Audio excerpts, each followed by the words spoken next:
Hello et bienvenue dans cette nouvelle vidéo de Bizen Pas Live. Ravie de vous accueillir avec Claudia dans notre hôtel. Voilà, Regina à Biarritz qui Voilà. nous accueille. Donc je ne vous cache pas que c'est bien sympa et très confortable. Voilà, on est bien ici et on voulait vous souhaiter la bienvenue dans cette vidéo où on va parler de votre communication. Que faire si elle ne vous ressemble pas? Donc bienvenue, si vous ne connaissez pas encore Claudia. Cécile. Donc Claudia Jaunet, société AcroWeb. Donc je suis coach du web. J'accompagne les entrepreneurs pour leur créer des sites internet pour qu'ils aient une visibilité en ligne et surtout des sites simples et efficaces sans prise de tête technique. Et moi, je m'appelle Cécile Amiel, je suis coach business et je t'accompagne si tu as une activité dans le domaine du bien-être au sens large. Tu es coach, tu es thérapeute et que tu as envie de contribuer au monde en vivant ton activité pleinement, je t'aide à mieux communiquer et à utiliser un marketing qui soit fluide pour toi.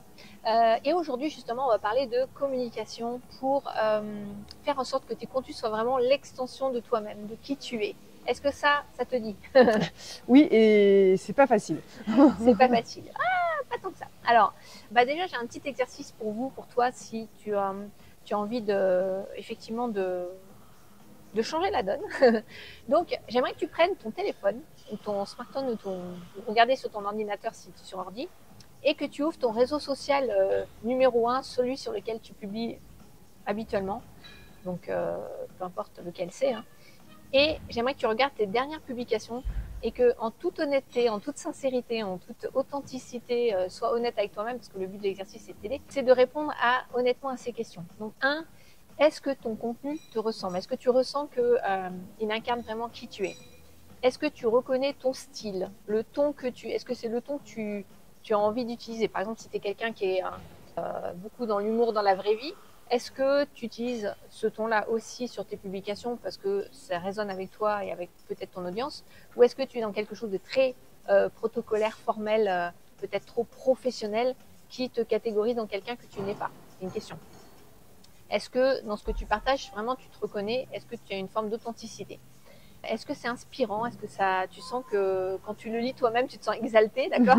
Est-ce que ça donne envie de te suivre, d'après toi si tu te lisais comme ça, tu te mets à la place de ton client, est-ce que toi, tu dirais, ok, cette personne, j'ai envie vraiment de suivre ce qu'elle fait? Est-ce que ça te donne envie d'entrer en relation avec cette personne ou d'aller plus loin? Est-ce que c'est aligné aussi avec ce que tu proposes comme service? C'est-à-dire, si tu as une offre je sais pas, ça pourrait être dans quoi? Sophrologue peut-être Voilà, si tu es sophrologue, est-ce que ce que tu partages, donc ton offre de service, donc peu importe si c'est des séances ou un accompagnement, un programme que tu dispenses, est-ce que finalement ta communication, tu penses qu'elle mène vers ça de manière indirecte, hein, ça c'est pas forcément voilà ce que je vends et achetez-moi, d'accord? Oui. Mais est-ce que les thématiques dont tu parles, en fait, c'est des thématiques qui guident naturellement vers ton offre? Si tu as répondu non à au moins un de ces items-là, hein, ce live, il est vraiment fait pour toi parce qu'on va t'aider à y voir plus clair pour ta communication. Donc, la bonne nouvelle, c'est que tu peux inverser la tendance et on va te guider à travers quelques points clés pour le faire. Donc, comment faire en 3 étapes? La première chose qu'on va t'inviter à faire, c'est de créer ta marque. Tu peux dire, ok, c'est quoi l'idée à quoi ça sert de créer ma marque? Moi, je suis pas, voilà, j'ai pas besoin je suis pas Coca-Cola, je vais pas créer une marque avec un branding fort, avec un logo, avec quelque chose. Je vois vraiment pas à quoi ça sert par rapport à mon activité. Détrompe-toi parce que ta marque, elle est vraiment justement l'extension de toi. Si tu la définis pas, si tu la clarifies pas, t'en as une par défaut. C'est-à-dire que les gens, dans ce que tu communiques, même dans ce que tu communiques pas, dans tes silences, dans ce qu'ils ne voient pas de toi en ligne. Par exemple, si imagine quelqu'un cherche, on reprend l'exemple du sophrologue, qu'est-ce qu'il va faire? La première chose, en général, il va taper sur internet sophrologue dans la ville de Nancy. Ok? Et donc, il va y avoir un certain nombre de résultats. Donc, certains seront des résultats affichés en publicité, puisqu'il y aura des sophrologues qui auront payé de la pub pour être affichés sur la première page de Google. Hein, c'est ça? C'est ça, ouais, dans les premiers résultats. Ouais. Voilà. Et puis, il y aura des gens qui s'afficheront naturellement. Pareil sur les réseaux sociaux, d'accord? Si on tape sur Instagram ou sur sophrologue, Nancy, il va y avoir des comptes qui vont ressortir, il va y avoir des choses, et pareil pour Facebook, etc. Donc ça, c'est un des moyens de ressortir, d'accord, avec finalement le nom de ton activité et la marque. Mais il peut y avoir une personne qui cherche, qui cherche pas forcément un sophrologue, mais qui a une problématique que toi, en tant que sophrologue, tu peux résoudre. Parce que on est d'accord que pour résoudre une problématique, admettons la personne a des problèmes d'anxiété, et que toi, tu es spécialisé en tant que sophrologue dans la résolution de ces problèmes, bah, peut-être qu'il y a des hypnothérapeutes qui résolvent les problèmes d'anxiété, il y a peut-être des thérapeutes tout court, des psychothérapeutes qui résolvent ces problèmes d'anxiété, des lithothérapeutes, enfin, il peut y avoir tout type de corps, de discipline, en fait, même par l'art-thérapie, voilà. Et finalement, la personne, elle cherchait pas forcément une discipline, elle cherche pas ton métier, elle cherche comment résoudre son problème. Donc, si toi, tu as créé du contenu en lien avec sa problématique, et que en plus, tu as une marque forte parce que tu t'es positionné comme étant quelqu'un qui inspire confiance, qui donne envie d'aller plus loin parce que tu as montré qui tu étais. Par exemple, tu es sophrologue, mais tu es aussi une personne qui, je sais pas moi, qui aime beaucoup la nature et tu fais peut-être des communications sur l'importance de se ressourcer, je sais pas, autour de la nature, des choses en connexion avec la nature. Si la personne, elle voit ça et qu'elle voit que tu es vraiment une personne qui incarne ça et qui a envie de partager là-dessus et qui fait voilà, des jolies publications autour de ça et qui donne envie, et que la personne résonne avec ça, elle va venir à toi par ça plutôt que sur simplement si tu partageais un outil de sophrologie. D'accord? Donc peut-être que l'outil, ça va l'aider, l'un n'empêche pas l'autre, hein, mais qu'est-ce qui va faire la différence entre toi, sophrologue, et un autre? C'est ta marque finalement. C'est à la fois les thématiques par lesquelles la personne arrive, et il va te trouver, mais c'est aussi toi, comment tu te positionnes, quelles sont tes croyances, les choses que tu aimes, ou ta vision même pour résoudre l'anxiété. Tout ce que tu partages autour de ça, ça va finalement définir qui tu es et sur quoi tu accompagnes les gens et comment tu les aides. Donc c'est super important et que tu crées cette marque, que tu la définisses pour que les personnes se disent ça fait pro, je me sens en connexion avec cette personne, j'aime beaucoup son énergie, j'aime beaucoup ce qu'elle partage. Moi aussi j'aime les fleurs, comme il n'y a pas très longtemps je regardais un compte et voilà, il y a une personne qui partageait sur les fleurs. Et ça va attirer naturellement à toi les gens qui n'auraient pas forcément eu connaissance de qui tu es et qui ne seraient pas venus à toi si tu n'avais pas partagé là-dessus. Ta marque, elle va donner une ligne de conduite et elle va aussi t'aider à communiquer de la meilleure façon. C'est-à-dire, elle va t'aider à savoir de quoi parler, puisque tu vas définir quelles sont les thématiques en lien avec ce que tu partages et quelles sont tes croyances et quelles sont tes valeurs et quelles sont tes singularités et tu vas les mettre dedans. Donc ça va te donner de la matière pour savoir quoi dire dans tes publications. Ça va t'aider à savoir comment te présenter, d'accord, comment tu fais pour parler de toi de la meilleure façon, sous ton meilleur jour, d'une certaine manière, mais aussi en partageant tes vulnérabilités, parce que ça crée l'authenticité et une connexion émotionnelle avec ton audience. Et puis, ça va t'aider à capter l'attention autrement que en disant « je m'appelle Cécile Amiel et je suis coach business ». Parce que ça, les gens s'en fichent. C'est ça. Non, c'est vrai que ça peut paraître de se dire je suis solo-entrepreneur, pourquoi créer une marque?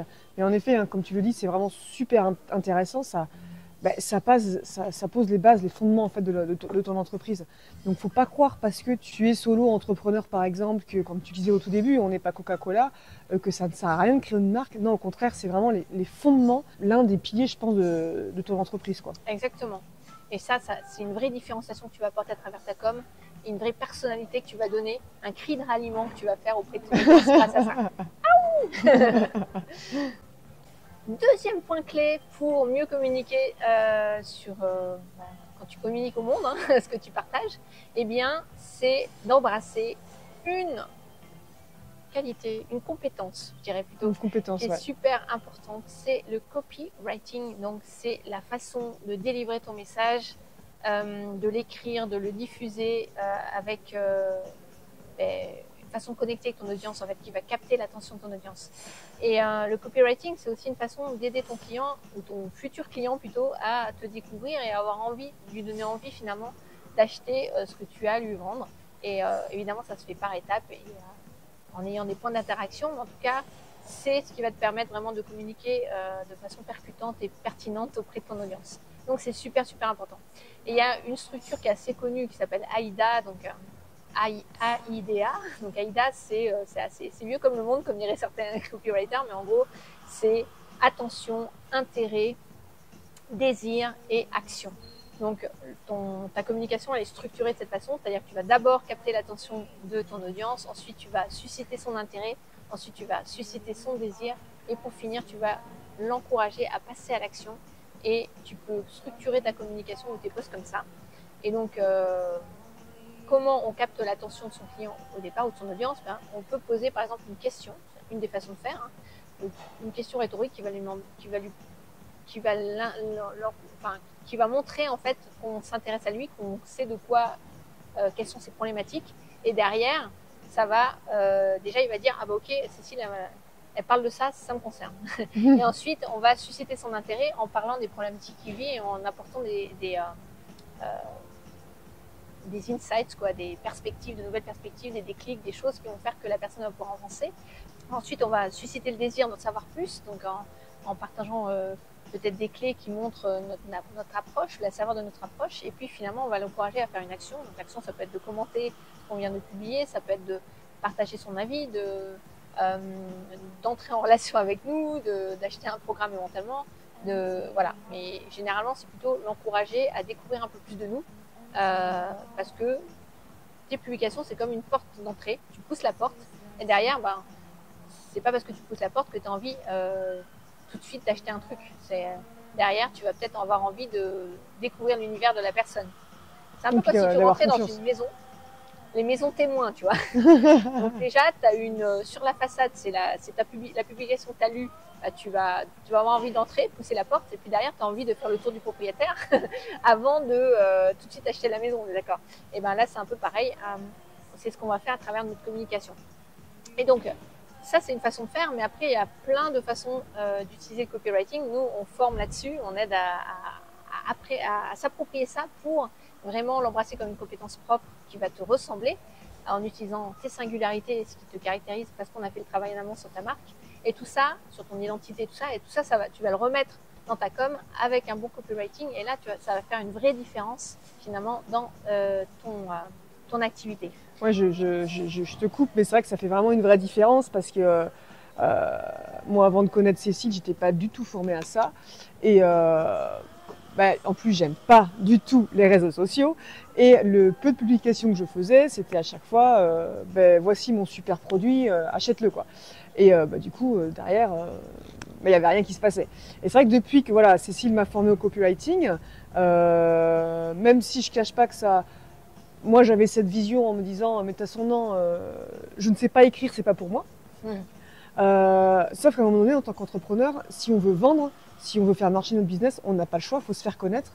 Et apprendre le copywriting et savoir écrire des posts avec les différents frameworks comme AIDA que tu as expliqué tout à l'heure, mais c'est beaucoup plus simple. Ouais. C'est vraiment... alors, il y a toujours un temps d'adaptation, hein, faut pas se le cacher, mais c'est beaucoup plus simple et c'est beaucoup plus fluide. Et en plus, on n'a plus l'impression, ça rentre aussi un peu dans la prospection, hein, la communication, hein, et du coup, on n'a plus l'impression d'essayer de forcer à vendre, puisqu'on va parler simplement, et d'où aussi l'intérêt du premier point, créer sa marque, puisque derrière, c'est beaucoup plus fluide avec nos valeurs, etc. Et c'est vraiment très très puissant le copywriting, et ça fait vraiment une grosse différence après au niveau de vos posts. Yes. Et vraiment... il faut juste imaginer que le copywriting, c'est vraiment un terrain de jeu super large et tu peux t'amuser à plein de choses donc, pour que vraiment ta communication te ressemble. Donc, par exemple, moi, j'aime bien raconter des histoires et partir de choses simples que j'ai vécues au quotidien. Et ça peut être une galère que tu as vécue, une galère d'un client, ça peut être une prise de conscience que tu as eue et que tu vas partager, ça peut être un truc drôle ou inattendu, tout peut être le point de départ d'une histoire et derrière tu vas pouvoir en tirer un enseignement et le partager avec ton audience où tu vas pouvoir connecter émotionnellement en fait avec les gens qui te lisent et voilà, ça va vraiment créer un pont émotionnel. C'est-à-dire que tu peux pas te tromper si tu parles émotionnellement. Les gens s'en fichent des outils et des faits, des choses concrètes. Enfin concrètes oui, mais il faut que ce soit des choses qui provoquent une émotion. D'accord. Sachant que les gens achètent avec l'émotion en plus. Exactement. Et justifient ensuite leurs achats par la logique sur tous les achats qu'ils font. Mais c'est d'abord l'émotion. C'est d'abord émotionnellement. Alors on n'est pas obligé de provoquer des pleurs et des choses extrêmes. Des tsunamis. Mais de provoquer quelque chose, ça peut être une émotion quelle qu'elle soit. Hein. Ça peut être quelque chose de joyeux, quelque chose de plus triste qui va rappeler finalement la personne qu'on comprend ses problèmes avec beaucoup d'empathie. Donc l'empathie, c'est super important quand on communique aussi.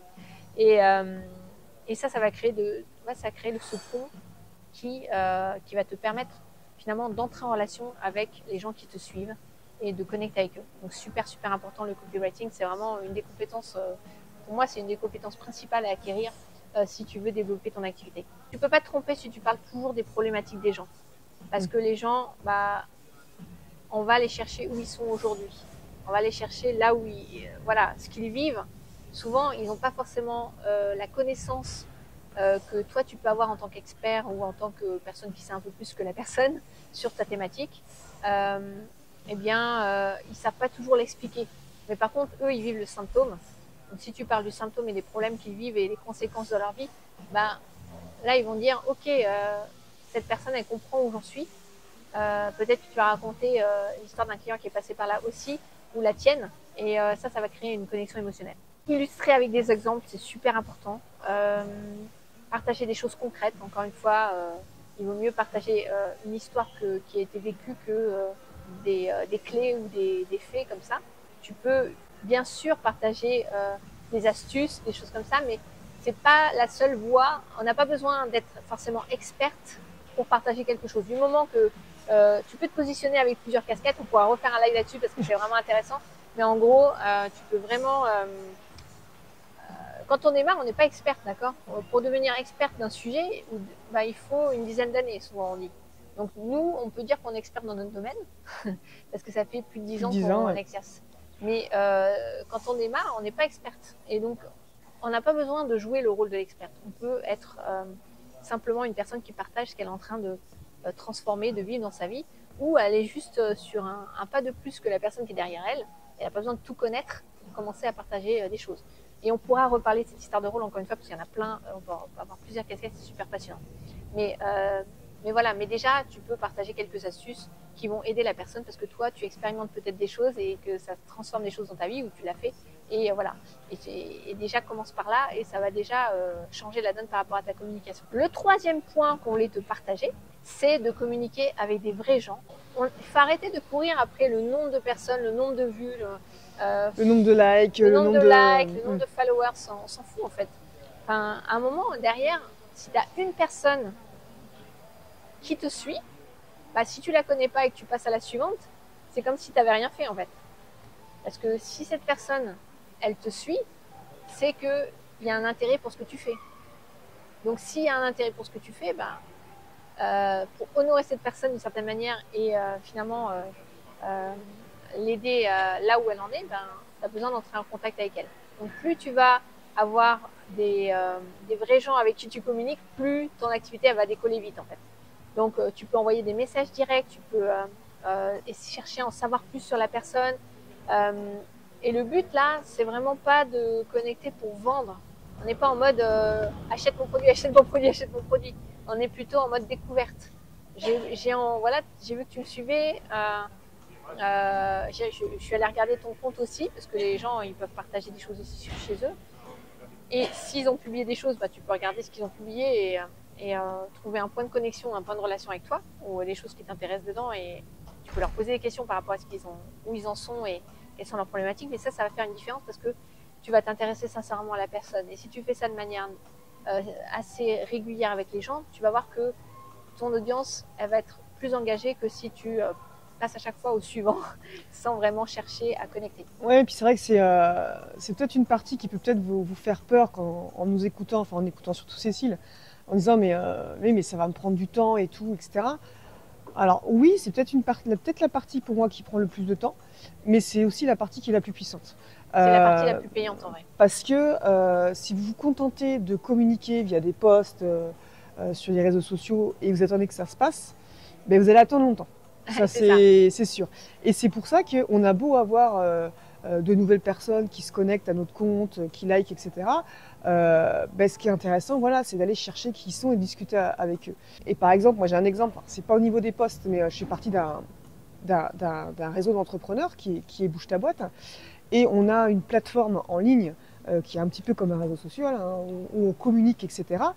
Ce qui se passe sur cette plateforme, ce que je fais et que d'autres font, c'est qu'on va aller dans les différents contacts et on va faire des duos. C'est-à-dire qu'on va se contacter, tiens, est-ce que ça te dit qu'on se fasse une visio ensemble? Et c'est pas en effet pour vendre notre produit, c'est simplement pour apprendre à se connaître. Donc oui, ça prend du temps, mais derrière, c'est très puissant parce que régulièrement, les personnes avec qui j'ai fait du duo, j'en ai encore une hier, Marion, avec qui j'ai fait un duo il y a, je crois, 2 mois, quelque chose comme ça, qui m'a contacté hier et qui m'a dit « Tiens, Claudia, je t'ai recommandé auprès d'une de mes clientes pour un site internet. Elle va te contacter. » Et oui, ça prend du temps, mais c'est vraiment très, très puissant derrière. Et pour moi, c'est la chose qui est plus puissante. Ouais. Et oui. Et d'ailleurs, souvent, si on fait un métier dans l'accompagnement, c'est parce qu'on aime les gens, d'accord? Aussi. Si on n'aime pas les gens, c'est que voilà. Après, on peut ne pas aimer faire des actions de démarchage ou de prospection. Et ça, je suis la première à pas aimer ça. Mais en fait, quand on le fait depuis notre essence, encore une fois, en travaillant sur notre marque et notre identité et en s'intéressant sincèrement à la personne en face, ben, on n'est plus du tout dans cette relation de marchand de tapis, voilà, vouloir prospecter. Voilà. C'est différent. C'est pour ça que plus on s'y prend tôt et se dire, ok, je me dis, bah, cette semaine, je contacte 5 personnes, 6 personnes et on peut faire une par jour comme ça. Et on se dit, bah voilà, aujourd'hui, je contacte au moins une personne qui me suit, ou au moins une personne que je vais chercher ailleurs, et je m'intéresse sincèrement à elle. Et on va engager la conversation. Peut-être que la conversation, on va s'engager sur plusieurs jours. Peut-être qu'on va se faire un call avec cette personne, en apprendre plus sur elle. Et parfois, on peut avoir l'impression que ça sert à rien, et en fait, c'est faux, parce que déjà, ça t'entraîne à te présenter. Deux, tu sais jamais ce qui peut se passer derrière. Moi, une fois, j'avais passé 2 heures à prendre un café avec une personne. Et quand je suis sortie de là, je me suis dit, ben, en fait, j'avais l'impression d'avoir perdu un peu de temps. Oui, surtout 2 heures, tu dis, j'aurais pu faire autre chose, quoi. Ouais, on a discuté, mais il n'y avait pas, voilà. Peu de temps après, cette personne m'envoie un message. Elle me dit, Cécile, j'ai telle personne, j'ai parlé de toi comme ça, et puis grâce à cette personne, j'ai rejoint un réseau d'entrepreneurs qui derrière m'a apporté du monde en fait. Mais j'aurais jamais eu connaissance de ce réseau sans elle. Et donc sur le moment, j'ai pas trop vu le sens, mais en vrai, voilà. Oui, non, mais en fait, c'est souvent ce que tu dis, hein, cette fameuse méthode des petits pas que tu apprends en accompagnement. C'est toute cette petite graine que vous allez semer qui, à un moment donné, ça va pousser. Alors, ça peut prendre du temps, mais moi, je trouve que vraiment ça, d'aller contacter les personnes directement sans leur dire voici mon produit, achète ça, mais plutôt dire ah bah tiens, est-ce que ça te dit de discuter, de prendre du temps pour discuter de qui on est, qu'est-ce qu'on fait, c'est plus simple. C'est aussi sympa de le faire en local pour aller en effet prendre un café comme au Regina par exemple. D'ailleurs, je remercie le Regina parce qu'on était censé faire notre vidéo à l'extérieur et là, oui. Je ne vous explique pas. On entend la pluie. Je ne sais pas si vous l'entendez à la vidéo, mais il y a un orage monumental et merci le Regina de nous avoir accueillis. Voilà, petite parenthèse. C'est cosy ici. Et parce que je peux vous dire que dehors, ça tombe. Donc peut-être que vous allez l'entendre à la vidéo. Ouais. Mais non, vraiment, c'est... Et on peut se dire, oui, mais je suis timide, c'est compliqué, les gens vont refuser. Alors, il y aura peut-être des refus. Mais à la limite, on s'en fiche. Voilà, la personne a refusé, on passe à autre chose, on passe à une autre personne. Et c'est vrai que ce que tu dis, et pourquoi on ne lancerait pas un petit challenge là aux personnes qui nous regardent de se dire... On est les reines du challenge. Ouais, enfin, tu es la reine du challenge. De se dire, alors je ne sais pas à quel moment vous allez regarder cette vidéo, mais de se dire, bah, cette semaine, ou la semaine prochaine, si vous la regardez en fin de semaine, de se dire, eh ben, je me bouge pour contacter 5 personnes voilà. dans la semaine et de leur proposer de se contacter par visio, de discuter ou en local. Voilà. Ça te dit, on le fera aussi, nous. Hein. On le fera aussi, ouais. C'est parti. Et donc, on vous invite à faire ça. Sachez que si vous voulez avoir l'énergie et l'entrain et la confiance pour faire tout ça, on a des programmes d'accompagnement où on accompagne en petits groupes, et il y a une émulation et nos programmes de groupe, ils sont assez fabuleux pour ça parce que c'est ce que nous retournent tous les gens, enfin nous disent tous les gens, c'est ça me donne de l'énergie pour avancer, ça me donne parce qu'on fait les choses en même temps ensemble. Donc là, on vous lance le défi un peu comme on le ferait pour nos élèves. Nos élèves, oui. Bon, la différence avec nos élèves, c'est qu'on leur donne aussi la méthodologie, etc. Mais on peut, là, comme vous le feriez avec un ami, on peut déjà vous dire, envoyer un message, connecter avec les gens, commencer à vous intéresser à eux, aller regarder avant de leur envoyer un message s'il vous plaît, allez regarder leur profil, leur compte. Ça prend un peu de temps, certes, mais alors c'est 100 fois plus payant que de faire que poster, ouais. poster. Il n'y a pas très longtemps. Enfin, moi, personnellement, quand je fais ce genre de choses, ben, même si j'ai une liste de personnes, par exemple, une liste de contacts, jamais j'irai envoyer un message comme ça dans le vent, un message un peu lambda, parce que je sais très bien qu'il faut que j'en envoie au moins 100 ou 200 pour avoir une réponse. Et moi, ça ne m'intéresse pas en fait. J'ai pas envie de passer un temps fou, j'ai autre chose à faire dans la vie. Et à quoi ça sert d'envoyer un message si on est à peu près sûr qu'on n'aura pas de réponse? C'est ça. Posez-vous la question, qu'est-ce qui pourrait faire que vous êtes sûr d'avoir la réponse de la personne? Ben, c'est lui apporter une forme de valeur. Comment on apporte de la valeur aux gens? Ben, c'est en leur partageant, en s'intéressant à eux. C'est pas en parlant de nous qu'on apporte de la valeur aux gens. C'est ça qu'il faut vraiment changer de paradigme par rapport à ça. C'est en vous intéressant sincèrement à eux, en leur posant des questions, en leur disant ouais, sur leur activité, sur leurs problématiques, sur ce qu'ils vivent comme problématiques. Et peut-être que vous pouvez leur dire parce que moi j'aimerais créer du contenu plus pertinent sur mon compte. Et aussi, donc oui. Le fait d'échanger avec toi, ça va me permettre ça. Et oui, il y a un intérêt pour toi, mais tu n'es pas en train de vendre quelque chose à la personne, tu es en train de lui dire comment je peux mieux te servir. C'est pas royal ça? Comment je peux mieux te servir? Donc c'est dans cet état d'esprit qu'on veut faire les choses. Et là, vous ne pouvez pas vous tromper en fait. Si vous avez cet état d'esprit, si vous avez cette démarche et que vous le faites vraiment, je sais que c'est pas toujours facile de se mettre en action par rapport à ça. C'est pour ça que d'être en groupe, ça peut faciliter les choses.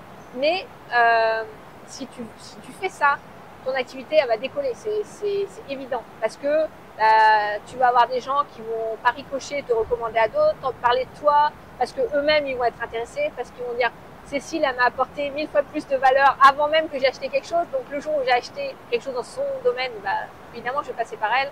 Voilà, faut vraiment comprendre que si on veut vendre, vivre de son activité, de son business, il n'y a pas le choix. Il faut aller chercher des personnes. Elles vont pas venir à vous. Alors il y en a quelques-unes qui vont venir. Il y en a qui vont venir à nous, mais si on veut pas, voilà, ça prend du temps. Mais si on veut vraiment vivre pleinement de son activité, à un moment donné, il faut savoir se montrer soi. Et ça passe par là. Yes. Donc voilà, on espère que ça vous éclaire sur les différentes étapes pour avoir une com qui vous ressemble.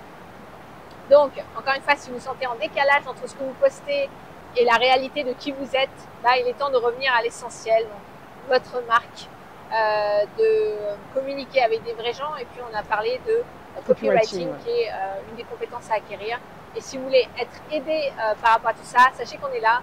On a des accompagnements vraiment pour vous aider à décoller et le faire de la manière la plus fun et fluide possible pour vous. Donc voilà.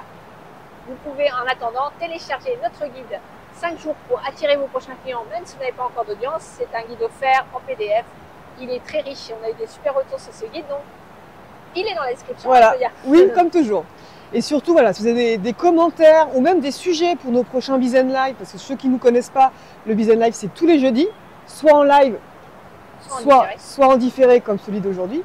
Donc, n'hésitez pas à poster tout ça en commentaire. On vous répondra sans souci. Merci. Merci à toi.